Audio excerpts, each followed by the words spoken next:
Hello, everyone, and welcome to episode 1 of my new series called Meditation Through Vinyl. Now, this episode is a very special one. Not only is it because my very first episode I'm doing of this series, but also because I'm doing it on my favorite band of all time and my vinyl collection of Rush. And of course, the first one I gotta hold up is Crest of Steel, because this is the first one I have in their collection. I don't have the first album, and I don't have Fly By Night. Shocking, I know. But because those reissues that came out a few years back in 2015, they're hard to find. So anyway, story of Rush. Well, I first got into Rush back in around 2017, 2018, long after they had retired, long after they had pretty much hung up their hats as a band themselves. And I was just discovering them through people's videos. I would say my very first exposure to Rush were through Crash Thompson's video, How to Get Into Rush. Very great music-based YouTuber. I recommend everyone go check out Crash Thompson, great content creator on YouTube. But through him and watching live concert footage and just listening to records on Apple Music, I just fell in love with these guys. And my only regret is I never got a chance to see them live because, again, by the time I discovered them, it was too late. They had retired. My only hope is that maybe Geddy will do a solo tour, or I could see Geddy and Alex do something together, music together. I don't think that's going to happen, but we'll see. We'll see what happens. But I figured I'd at least pay tribute to those guys by showing off my vinyl record collection. And the first one I got is Crest of Steel. Believe it or not, one of my personal favorite records from these guys. I love how dark and heavy it is. Most people know the first couple albums were more in that hard rockin', early mid-70s vein, not too on the progressive side. Maybe Bite on the Snow Dog on Fly By Night is that, with the one exception to that rule. But honestly, most other stuff on that's very straightforward rock with a little bit of progressive roots sprinkled in there, here and there. But this is the first album to really experiment, and man, is it a great album. It bombed when it came out. It almost killed Rush's career entirely. But this album is great from front to back. You got Bastille Day, which is a great, hard, crushing opener. I love the riff on that, the solo. It's a great song about the French Revolution. It's a great little historical piece of music. And then you get into the really silly I Think I'm Going Bald, which is a great song. It's pretty much a play on the track, the Kiss song, I Think I'm Going Blind, which is a funny way because Geddy and Alex thought they were going bald already, even though they were like in their 20s at the time they wrote this. And then you get to Lakeside Park, a beautiful, beautiful piece of music from the three of them. I just love how Neil's lyrics paints this picture of getting older and having less and less magic as you get older, and just being about a park. It's great, because this park's out here where I live. They're not as special as Lakeside Park, I'm sure, but man, I gotta say, great songwriting. Really paints a picture. And then The Necromancer. The Necromancer ends off side one with the really big progressive epic. It's pretty much a take on Lord of the Rings, but the actual guys in Rush get dropped into the world of Lord of the Rings, and it's quite a great song. I love the drumming in it. The guitar work is great. I love the part where Geddy's just screaming his head off in the track. It's amazing. I love it. And then you flip over the record to side 2, and it's The Fountain of Lamb Neth. On this version, on the vinyl version, you get all the tracks. They're all separated into 6 or 7 tracks. 7 tracks or so. But it's the first 20-minute long epic before the next album we're going to talk about. And man, this is a heavy track. I love the drum solo on it by Neil. I can say I really enjoy the lyrics too, even though it's kind of a jumbled mess of a track. It kind of jumps all over the place between heavy and soft and everything else. It's their first attempt at a real progressive rock epic. But man, what a great album. I thoroughly enjoy Crest of Steel. Very underrated in my opinion. But I would not start with Crest of Steel. Please don't start with Crest of Steel. Please, if you're trying to get into Rush, don't start with that album. I'd recommend that one being like way later on if you really want to listen to Rush down the line if you become a fan. But now I might recommend to a first comer would be 2112. This album is fantastic. Never mind the 20-minute long epic that starts off the album. Just the second side entirely is great too. Look at them in their kimonos. I love that look. Something about that, the Japanese kimono look is great, especially Passes to Bangkok. I mean, come on. That riff in the beginning is just so killer. It's great. Even if the song hasn't aged too well in certain respects with that little chime in between some of the verses of the track, but still, it's great. The solo is amazing. There's a great track about getting pot in different places. And that's juxtaposed by the immense and serious title track, 2112, which is all about a planet that outlaws a lot of free speech and music. This guy, I'm basically giving you the whole synopsis here in 5 seconds, but this guy finds a guitar, tries to play. You actually hear him playing the guitar in the track, and he's slowly getting the hang of it. And then he brings it to the priest, expecting them to embrace new music, embrace free thought, and then they just smash the guitar. And then he gets depressed, and at the end he kills himself, and then, depending on how you interpret it, the Galactic Federation comes in and either saves the day or makes things worse for people. But yeah, great 20-minute epic. It's heavy. The solos are great. I love the theme. It flows throughout the record. One of Rush's best epics, in my opinion. Most people's opinion, actually. Most Rush fans say it's the best epic or one of the best epics. But then side 2, I think the album really shines with tracks like The Twilight Zone. A tribute to The Twilight Zone show, which I've actually never seen before, but this song makes me want to watch The Twilight Zone, at least to a certain degree. And Lessons is a great acoustic strumming piece. To me, Lessons is almost like a spiritual successor to Making Memories off of Fly By Night, which is also a very acoustic-driven song. Has that same feel to it. And then I love Tears.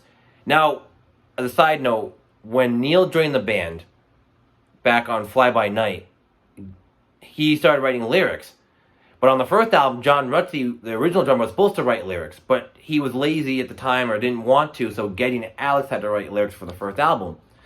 Now on Fly By Night, you have some songs by Neil and some songs by the other guys. And you can definitely tell which ones are by Neil, because Neil is the more literate, more of the smarty pants kind of guy. They're all smart, but Neil was the really literate one in the band. He wrote some amazing lyrics. He has stuff like Rivendell and Beneath, Between, and Behind, and Anthem. And then Geddy and Alex have songs basically about touring and just being the best you can with Best I Can. So it's very kind of a juxtaposition, but I think the album flows great no matter what, even with the different lyrical themes throughout it. And there's no exception on this album either. Geddy has one song. Geddy wrote a song that's called Tears, which I think is one of their best ballads. It's up there with another one I'm going to talk about in a couple albums from now. But Tears is a great ballad. And the album ends off with the amazing, heavy Something for Nothing, which is this great slow burner track that Neil wrote about bands that didn't actually want to put the work in. They want to be big, but they didn't want to put the work in to actually tour and progress and become big, like Rush had to. Because it wasn't for 2112, Rush wouldn't have become a big band as they are today, because of the fact that Christ of Steel bombed so bad. And they had one more chance to make an album, and then they made this masterpiece, which I have a pillow cover of. I know it's kind of lame, but I like it. It's a very soft pillow. But this album saved Rush. Straightforward, just saved Rush. And it's just great how they kind of end the album with that theme of, we had to work to make this album and basically lie to the label and say, yeah, we'll make something more commercial, and then come out with something that's like a 20-minute long epic for side 1. And end up winning them their freedom and being able to do whatever they want. After that, they can make whatever album they wanted to. And on that note, they did whatever the hell they wanted to with Farewell to Kings. This one I would consider Rush's Ren Fair album. What I mean by that is that this album is full of just medieval references. I mean, the title track alone, this thing starts off, you hear that little opening acoustic bit, and then you start getting that Ren Fair atmosphere right in your head. One of their first kind of longer pieces. It's not an actual epic, but it's a longer track, about 6 minutes. Almost 5.5 minutes. Pretty decent length for an opening track, but I really enjoy it. It's about the same length as Bastille Day. I love this track. Now, the one thing you notice about this album, as juxtaposed to 2112, is that this album is not nearly as heavy and raucous as 2112. Because I feel like with this album, they really wanted to go more on the progressive side, more Pink Floyd, Jethro Tull side, so they didn't go as heavy on this record. And a lot of metalheads at the time were kind of pissed off that they didn't go more heavy on this album. But honestly, I think there's a great bridge between 2112 and the next album we're going to talk about in a few minutes here. This album, I think, is just a great stopgap. I mean, you have Farewell to Kings. I love Xanadu, despite the silly-ass lyrics about honeydew and milk and being immortal when you eat it and the whole backstory. But it's Neil. His lyrics are still great regardless, even if it is kind of silly. And that's just side 1. You get those 2 tracks, that's it. And then flip over to side 2. You get Closer to the Heart, another track that's it's a great single. This is actually a single for the guys. They didn't really have too many singles that were big, but Close to the Heart is one of them. And An amazing song. There's actually a song that wasn't just written by Neil. It's written by him and another co-writer who I can't think of right now. But I'm going to actually open up the record. I'm not going to open up the other ones, because I feel like most people have seen it. But I'm going to look up real quick to see who wrote the song. I think it might say somewhere. It might not. I don't know. Yeah, I don't think it even says on here. These albums, by the way, are all the 2015 reissues done by, I believe, Mercury, I want to say. They were all remastered at Abbey Road Studios by Sean McGee, and they all sound fantastic. They're becoming hard to find, though, I'll tell you what. They are becoming hard to find. It took me forever to find this album, and Hemispheres, and all the other ones. I think between everything that was going on in the world and people not being able to go into factories and just making products, everything's shortened. It's just hard for them to get these records. And a lot of them probably even out of print by now, too. Even on Acoustic Sounds, a place I used to go on to buy records, I still use them from time to time. But even them, it's hard to find a lot of those ones. It always says back order. So good luck trying to finalize Rush albums. That's why I'm so lucky and blessed to have them. And with that, we move on to Hemispheres. One of my personal favorite Rush albums. Truth be told, when I first heard this record, I was actually not a big fan of it. One of my pet peeves appears on this album, where an album ends with an instrumental. I'm not a big fan of that, to be honest. I don't like that, because I like hearing words to end off the album. But this album is definitely an exception. And the album starts off with Hemispheres, Cygnus 1, Book 1, or Book 2, which is a sequel to the actually heavy track off of Farewell to Kings, which is Cygnus 1, Book 1, which is essentially a track about a guy who is in a spaceship, flies into a black hole, and then comes out, and then the story continues on Cygnus 1, Book 2, which takes that guy, and he becomes Cygnus, the god of balance. And I can't even explain. I mean, look at the cover. It's a very heady, a very progressive album. You open it up, you get the picture of the three guys here. Maybe at the end I'll take the records out and show everything off, but man, very heady. This is their most progressive album. This is the one that they had to really hunker down and just record, and just, they were in England. They recorded this one in England as well as Farewell to Kings. They recorded that one in England as well. And it was a big dream for them to record in England, because all their favorite bands were from England. And these guys are obviously from Canada, so the big dream for them to record an album like this. And they actually want to do La Via Strangiata, the instrumental that ends the album. They want to do that in one take. They couldn't do that. They had to do it in 3 separate takes. But man, after listening to this album for multiple times, multiple listens, I grew to love this record. And I love how heavy it is. People complain that Farewell to Kings kind of stopped their heavy, wasn't as much on the heavy side. Besides, of course, Cygnus X1 Book 1, which is almost a damn near heavy metal, progressive metal track. It's crazy how heavy it is with the bass line and Geddy screaming towards the end of it. But this album basically rectified that. As soon as you turn this record on, you hear the synths, and then you hear the down, down, and it starts in-your-face heaviness. And that heaviness is pretty much there for the whole 18 minutes, minus a couple of softer parts with some synths and a few other little bits and pieces thrown in there, because they were using everything but the kitchen sink on this record. There's bells, the whole drum kits, everything, synths. This is around the time they started to really heavily use synths. Because if you look in contrast, 2112 just has the one synth in the beginning of the track, where they hold it down, you hear the room, and that's pretty much it for the most part. But then on this album, you have synths all over the place. And I love it. I love the synth sound. They're more just as a pastiche or a companion to the heavy drum, bass, and guitar sound they had on the other albums. And this album, it's more of an accompaniment, more than an overwhelming force, which in the future you'd see from Rush would be more of an overwhelming force. But on this album, you get stuff like Circumstances, which, again, another heavy track about missed opportunities. I love The Trees, a great song. People say it's a song about politics, but Neil just says he wanted to write a song about trees. And of course, La Via Strangiata, probably the best instrumental they ever did. It's debatable, but I'd say it's probably the best one. And then after that, Rush want to take a break from making the long epics, the progressive songs. They just killed them. The Hemispheres killed them, honestly. If they wanted to do another album like that, it probably would be no more Rush, because it just drained them so hard. So we get from that, we move on from Hemispheres to Permanent Waves. My personal favorite Rush album. This album is great from start to finish.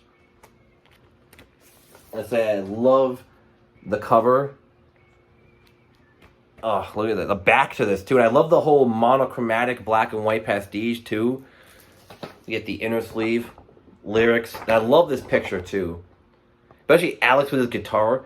There's a photo of Alex with his guitar where he's kind of hugging it, and I love that photo so much. I like to have that. I like to have this on my wall, but have the photo of Alex with him hugging the guitar. I forgot, or you could find that. But I know it's from this era of Rush. And it's great. The thing I like about Rush is that they're so passionate about music and their fans. You don't find too many artists like Rush that love their fans and, you know, and music as much as Rush did. They had a huge respect for the industry, or at least for music itself, and just being great guys overall. But this album starts off with the amazing Spirit of Radio, the heavy track. It's again, this album is very progressive, but not in the way of having a lot of longer epic tracks. They're able to squeeze the progressive sounds into 5-6 minute long tracks. Spirit of Radio, Free Will, the great example. I love Jacob's Ladder that closed out side 1. Jacob's Ladder is a fantastic song. Man, what a masterpiece. You put that on after hearing Free Will, and it's a slow build. It's just a song about when it rains and thunderstorms, and then the clouds open up, and you have that Jacob's Ladder, which is a sun effect. And it's just a song that personifies that in music form. You have the crushing drums from Neil. You have that amazing solo from Alex that just goes throughout the track. And Geddy's vocals. He had a little bit of reverb towards the end, that his vocals are drenched in reverb to simulate the heavens up on high. And it sounds great on this 2015 reissue. And that's how you close out side 1. Side 2 is equally amazing with Entre Nous, one of their more emotional songs about basically about being in relationships. The relationship kind of song, which Neil would touch on more and more in the future with different tracks. But Entre Nous is one of the first examples of it. And then Different Strings, Geddy Lee's last known lyrical contribution to Rush, as far as I know. Geddy wrote Different Strings, and I love it. The simple acoustics, the lyrics about, again, designed about relationships, but it's more of a ballady type of song. The acoustics, I love the fading out solo at the end of the track. I wish it was longer, but it's a great song. And then one of my personal favorite Rush songs, Natural Science. This is a track 9.5 minutes and change, but it definitely just tells a story about, from what I could tell, it tells about evolution. You have the crushing waves at the beginning, the little acoustic guitars. It has heavy bits. It has softer bits. It's just full of just everything that you want in a Rush epic. And at 9.5 minutes, it's not even that bad either. It's not like that long of a track like, you know, not La Via Strangiato, but like 2112 or like Xanadu even. It's able to pack a lot into a pretty short song, all things considered, for a progressive rock band like Rush. And that's why Natural Science is one of my favorite Rush songs. It's just so great. And they pack it into such a small package. And overall, every song on this album is great. I would not take any song out. It's just perfect the way it is. And you thought it would be as good. You thought it was good right there? No, son. No. It gets even better. Honestly, Permanent Waves is still my favorite album from Rush. But Moving Pictures, man. Moving Pictures, this album is still fantastic, man. Just, I mean, look at how iconic this cover is. You can just see, like, it's this iconic cover. It's beautiful. And again, it's perfectly replicated from the 2015, from the original. It's beautiful. It's great. Again, nice 180 gram. Sounds fantastic. The album starts off with the amazing, and possibly overplayed, but still amazing Tom Sawyer. Great opening track. Now, I will say as a side note that I always kind of wish that I was born earlier in life. Like maybe I was born in the 70s or 80s. I'd be able to experience this music and be able to listen to these bands live and everything. But in a way, because of songs like Tom Sawyer and Stairway to Heaven and other songs, I'm kind of glad I didn't listen to a lot of stuff growing up, because I'm not burnt out on it like other people are. A lot of other people are burnt out on Tom Sawyer and even Red Barchetta, Limelight, and songs like Stairway to Heaven and Stairway to Heaven, Rock and Roll, like all those songs they got burnt out on because they were listening to them since the 70s or early 80s. But me, just discovering this stuff, I love it. And I'm still not sick of it because I don't hear it that much. Even on classic rock radio, I don't hear it that much. Because they play a lot of other stuff. They play a lot of, and honestly, the one thing about classic rock radio, they play a lot of the same stuff. Honestly. But, man, Tom Sawyer starts the record off fantastic. Red Barchetta, my top at least 2 or 3 favorite Rush songs. Red Barchetta is great. Again, it's another proggy track, like Tom Sawyer, but squeezed into a nice 6-minute package. And it's another story song about a utopian future, but instead of being about interstellar galactic warfare and a planet where there's no free speech and freedom of expression, this is I'd assume it takes place on Earth, maybe, where about a guy who has an uncle. We live in a world of outlawed cars. You cannot drive a car at all. But the guy has an uncle who saved the car for him for 50 years, and it keeps it in mint condition, and the guy finally drives it out, breaking the law. And then there's people that drive with him, that he sees more people that kind of drive with him, and they have a race. It's a simple concept for a song, but it works so well. The guitar work, and you hear the little driving wheel of the car towards the middle of the track. And that's the thing about Rush and a lot of bands in these days. You didn't really need to use sound effects. The guitars and drums and bass, you had that palette to make the sound effects. So you didn't need to just put a sample in there, like a lot of artists will do nowadays. You just made the sample. You basically made it with your own instruments. And then, of course, YYZ. I love it. Great instrumental. Fantastic. Flows so well together through all the different pieces. I love Geddy's bass line on that. I wish Geddy had more bass solos. And more. You can hear his bass work throughout Motor Rush's career, but I wish he had more bass solos. And then Limelight, another favorite. This could be my favorite Rush song. I love Limelight. It's kind of more on the mid-tempo side, but I love the lyrics about just kind of being isolated and not wanting to talk to people, and just, if you have a fan come up to you, they already think that you're your best friend because they're a fan of you. It's great. One of Neil's finest lyrical achievements, in my opinion. And that's just side 1. Flip the record over, and you get The Camera Eye, Witch Hunt, and Vital Signs. And I love all those songs. Now, what I will say about The Camera Eye is that many people will say it's Rush's last epic. And in a way it is. But in my view, Natural Science from Permanent Waves is their last epic. Because that track to me, I'll explain why. That track to me has multiple parts. It flows, but has multiple parts in it. And you can tell where the parts begin and stop. With The Camera Eye, it's basically just 2 tracks, but they sound the same, but they're taken from different perspectives. It's 11-minute and change track, 11-minute and change track, but again, it's just 2 songs, basically put into one. So yeah, it's still kind of a progressive epic, but the songs basically have the same sound to them. And I still love the track regardless, but I would argue that it's not really an epic. It's just because you really could just take out one of the parts and be a 5-minute long track like Tom Sawyer or something like Red Barchetta or Limelight. But man, Witch Hunt is fantastic. It's one of it's actually the one really dark and heavy track on here. One of the tracks that call it back to their earlier days. It's more of a kind of a proggy metal track, but still more on the mainstream side. It's heavy. I love the lyrics. And it's actually part 3, which doesn't say on the back of this, but it's part 3 of Fear, which is a Fear trilogy, which actually became a quadrilogy. That's the right word for it. Later on down the line with Vapor Trails. But the Fear series starts off with Witch Hunt, and then goes on to The Weapon from Signals, which I unfortunately don't have on vinyl at the moment. I wish I had. That's another one that's hard to find on vinyl through the reissue campaign.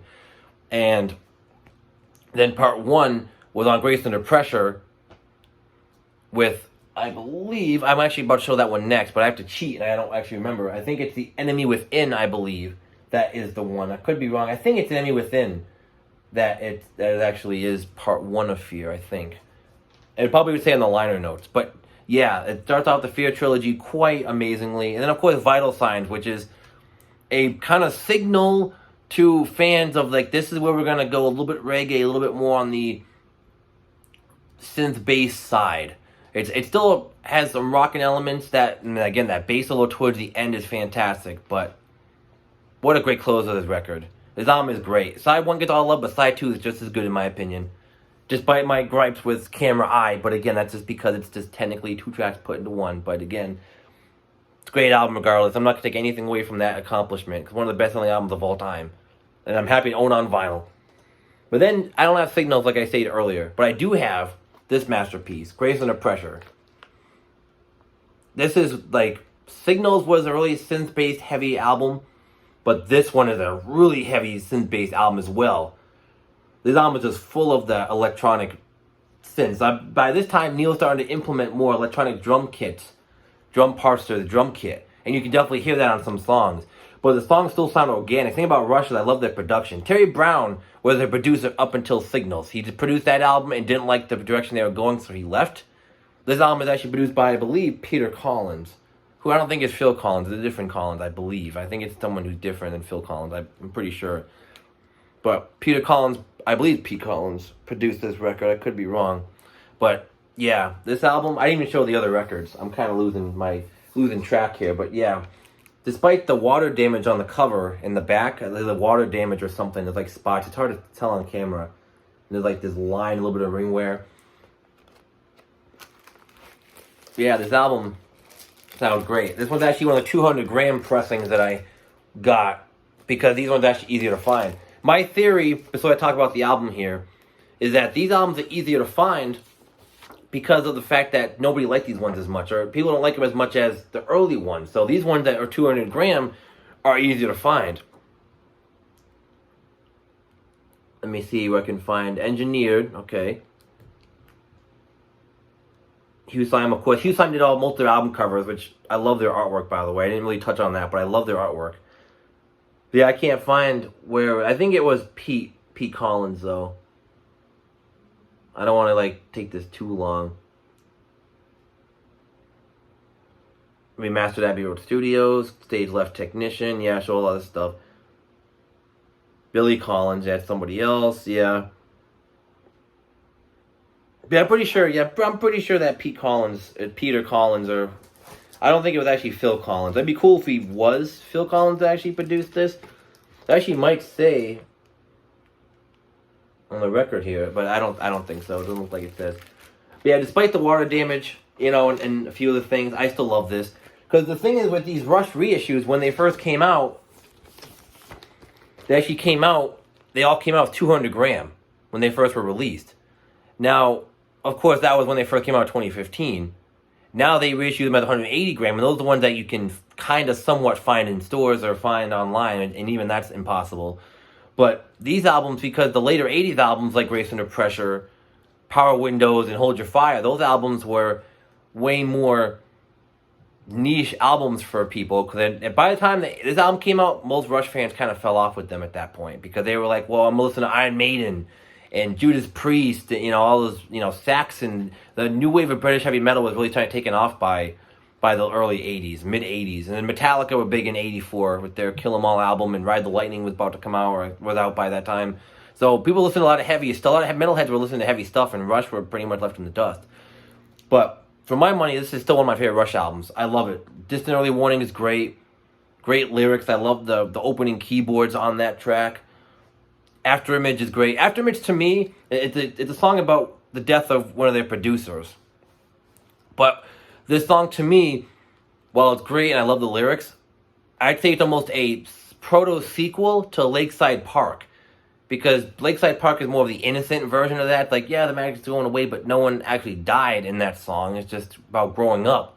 But After Image, I feel like it's like maybe even the big brother, the more mature version of Lakeside Park. Because someone actually died in the song, or it's a tribute to someone who died in real life. And then Red Sector A, what a crushing song that is. Most people already know the story, but Geddy Lee's mother, they're Jewish. Geddy Lee's mother was in Holocaust camp. I forgot which camp it was. It was the same camp that Anne Frank was in, though, I believe. And Geddy Lee asked her to retell the stories of being in Nazi Germany in those times, and Neil took that and wrote the lyrics to Red Sector A. So they're very much a sad and emotional track, but it's great. I love how Geddy sings so passionately on it. He sings passionately already, but the way he sings on this track is just so good. The Enemy Within, song about anxiety, and you know, I have anxiety. Most people have anxiety, but for me, anxiety, way high up when I think about song topics. I love songs about anxiety. I don't know, maybe I'm sick like that, but great track. And it ends off side 1, and then again, side 2, Body Electric. Great track about a robot. goes nuts. It has to find a purpose. Kid Gloves, Red Lenses, which is great. I love songs like this. It's kind of, and again, more of a message track. Again, most of Rush's songs have messages behind them, but Red Lenses is one of those songs I love. It's basically people talking about, oh, well, I don't want to talk about real world topics. I just want to sit here and eat my dinner, or, you know, just talk about other stuff. Like, we talk about something else besides real world topics, and it has a little bit of a nod to Russia, because back in the 80s, people were scared about nuclear war with Russia.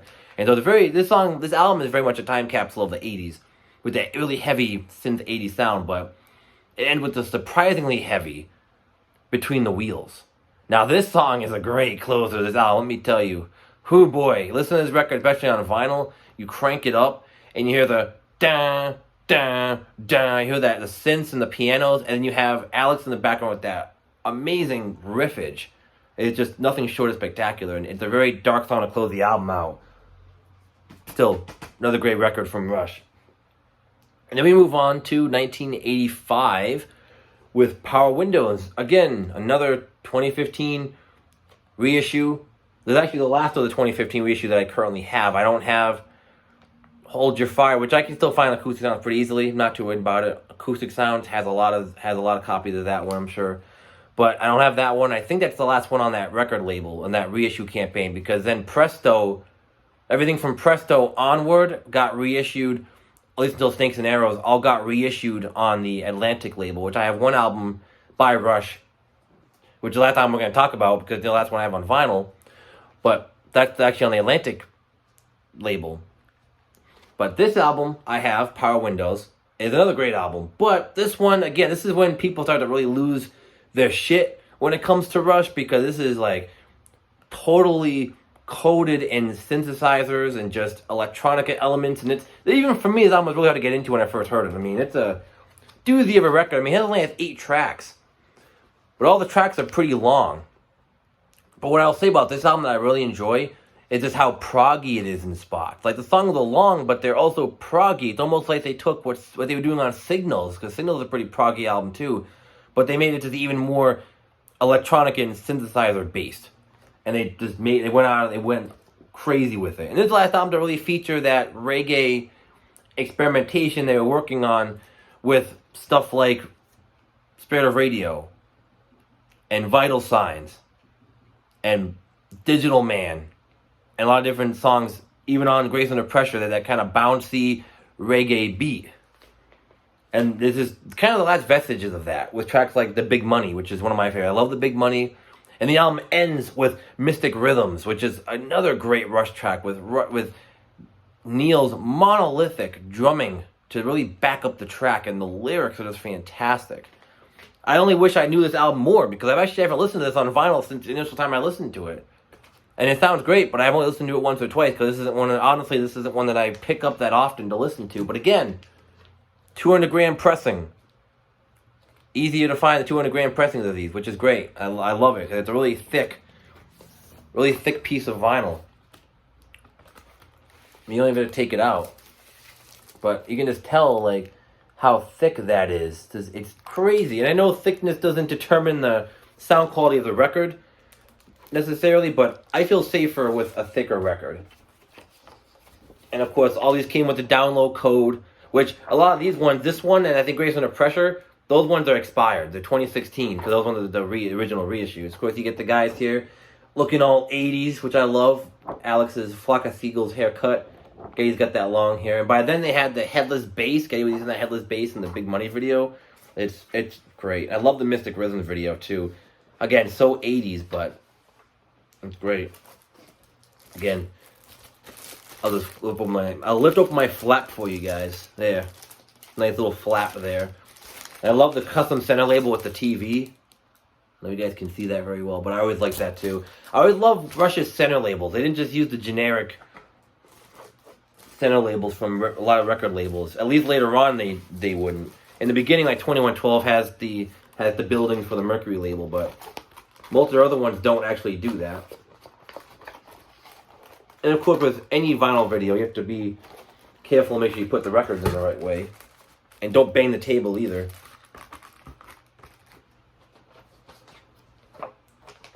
And put that back in the sleeve. But yeah, Power Windows. Another album I wouldn't start with, because if you don't like a lot of 80s music or synth-based music, I wouldn't even give this one a try. Maybe wait until you listen to some of the 80s albums. I recommend Permanent Waves or Moving Pictures to start out with, or even 2112 if you want to dare, or maybe even Fly By Night to start out with, and then move on to some of the more either heavier or heady stuff or crazy stuff or the synthwave stuff. But start with those first albums I mentioned first. And then get to the last vinyl in this video, Vapor Trails. Now this album came out, I literally have a huge gap in my Rush collection, because the Mercury ones, or the Atlantic ones, are hard as hell to find on vinyl. Again, Presto, Roll the Bones, which I love Presto. I mean, I love Roll the Bones. I don't like Presto as much, but I love Roll the Bones. I love Counterparts. Can't find them. Test Freckle is okay. Can't find it. But this album, I was able to find it really on a whim, because every couple days or so, I'll look on my Acoustic Sounds list. I'll look and I'll say, oh, is this in stock? Because the back order doesn't always work. Sometimes you'll have to be like, oh, is it back ordered? And they're like, okay, I don't know if it is or not. But every day or so, I'll look and I'll see. I'll click on all the Rush albums. I'll say, is this one in stock? And most time it'll say back ordered. But this one I saw, $29.99, and it was in stock. I'm like, holy crap, it's finally in stock. Now, this is an album, I only bought this really at first because it's a Rush album, and I want to collect all their albums on vinyl. All the reissues, at least. But when I put this album on the turntable and listened to every track, I fell in love with it. Because it sounds so great on vinyl, and just as a whole album, it's such a great listening experience. It's just amazing from front to back. It is great. It continues the assault you had on Counterparts. They took a little bit of a speed bump with Test Freckle, but this album is heavy. I'd say even heavier than Counterparts. They came back with a vengeance. This is a very personal album for Neil, too. Because Neil had left Rush in around 97, 98, after his daughter unfortunately died in a car accident, or got hit by a car, I believe, on her first day of classes in college. And then 6 months later, his wife passed of cancer. So he started to grieve, and he had to leave the band, and he rode on his motorcycle across the United States for a few months, few years, and eventually, like, okay, guys, I'm ready. Let's do Rush again. And so back in 2001 or so, they were recording this album, and it came out in 2002. And now, original mix of this album, its cover is different. This is the remix version on vinyl. They don't have the original on vinyl, I don't think. But the original one had a black background and a darker orange fireball. It's basically the same cover, but with different colors. But that album suffered from really horrible mixing. It's a long story, but it's basically a victim of the loudness war, where they pretty much just give a big middle finger to compression and just different audio techniques. I'm just making it as loud as I can. They made this album to an Oasis album, pretty much, by how loud it is. And it's just, I don't know. I haven't listened to that original mix, but I've heard it sounds kind of but some people say they like it too. But honestly, I love this remix version. Every song on this album is great in some way. I love how it starts off with that one little victory, and you hear that riff. Ceiling Unlimited is great. I love Ghost Rider. Ghost Rider is a hell of a track. Another one of the more personal tracks from Neil on here. Peaceful Kingdom is great. Stars Look Down, How It Is, Vapor Trail. Probably the weakest track on there for me, but I still really enjoy it. But then record 2, Secret Touch, Earthshine, that riff. In Earthshine, and that amazing riff in Sweet Miracle, it just blows me away every time. I love the lyrics, Geddy's voice on those songs. Oh, sounds great. Geddy could still sing at this point. Unfortunately, as much as I love Rush, I had watched some of their later tours, like R40 and Clockwork Angels tour, and unfortunately, his voice started to get kind of not as good, but that, happened with age. His voice starts to kind of diminish, but, it doesn't really take away from much. The playing is still great. So I can't really complain about it, but he can still sing really well on this album. And even on Clockwork Angels, the album, he still sings great. In a studio setting, he sounds great no matter what. Just live, he had to strain his voice a little bit more to sing the 70s material. But side 4, Nocturne, and then Out of the Cradle, the great closer, but I have to point out Freeze, Part 4, Fear, how they continue the trilogy, but they turn into a quadrilogy with Fear. And it's just... Or Freeze, Freeze. It's such a great song. It's harking back to the 70s. It's still not as proggy as some of the 70s material, but it's a great homage to the 70s progressive music that they were doing. It just sounds great. But yeah, this is my last album of Rush I have on vinyl. Now, my only complaint with this reissue that they did on vinyl is that it's not a gatefold. This is it's just a standard box. Like when they came out with hip hop albums, it's just a box. It's not a gatefold. This album would be great as a gatefold. It'd be amazing. Just you could do it. Just have the 2 records in here, then you get this really cool little inner sleeve, which shows lyrics and little pictures, which is great. Again, it has a little bit of a theme concept to the record. Now, these are 180-gram albums. These aren't 200 grams. If they were 200, that'd be even better. But these 180-gram records sound fantastic. I love it. And the cover is beautiful, too. I have like some creases here and there. But honestly, whenever I buy albums in the mail, they never come in perfect anyway. They would come in with a little dent or a crease or something. Or like my Moving Pictures record I didn't show. But that one has a little piece of the paper torn off on the center label. Not a big deal. It doesn't affect the sound quality or anything. But it's just one of the things I got to point out. Like, sometimes even with Rush, the quality control isn't always there, or accidents happen, but it's a thing that happens. But, hey, there you guys go. Showing off every one of my Rush albums. Vapor Trails. Power Windows. Grace Under Pressure. So I'll show you guys them again, just so that way you guys can maybe, if you want to listen to them and you don't know what the album covers look like, any potential people who want to get into Rush. Not Vapor Trails. Power Windows, not Power Windows. Moving Pictures. Losing my head today, I swear. Permanent Ways, my personal favorite. I always say check this one out if you really want to get into Rush proper. I'd say check out Permanent Ways because it's the best of both worlds.